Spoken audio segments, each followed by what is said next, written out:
Сабира Минсафинаға 85 яш Шулпан ауылының иң үлкен кішілерінің бірсі ул.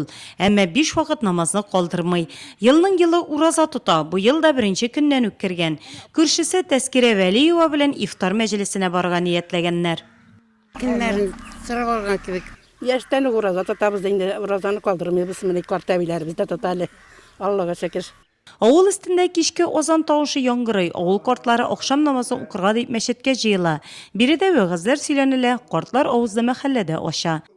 Гомер-гомердән электән безнең әби бабайлардан килгән, һәр вакыт инде шундый мәҗлесләр уздырганнар. Без инде шуңа күрә тырышабыз инде һәр елны вакытында менә шундый мәҗлесләрне уздырырга.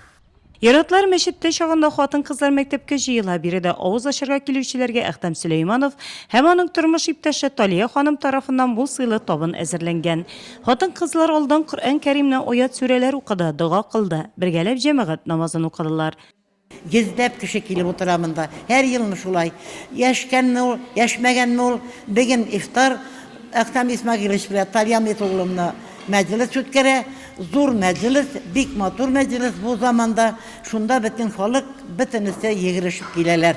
Her bir kişi bütün ümitlenip Allah-u Teala'ya aşanıp Aktam bilen Talyaga zor dua kılıp gileler bu mecliske.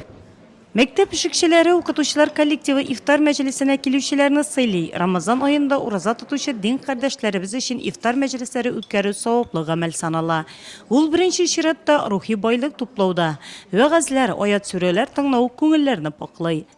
Мен bu авылны бик яраттым баштан ук.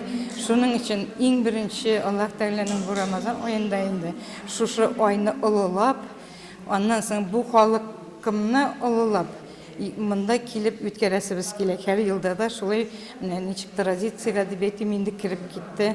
Үзе күңел тартып тора шушында кайтырга. Кайтасы килеп тора. Шундый мәҗлесләрне үткәрәсе килеп тора. Изге Рамазан айы дәвам итә. Беренче 10 көннеге рәхмәт көннәре. Бу айда мәчетләргә җыелып тәравих намазлары укыла, ифтар ашлары үткәрелә.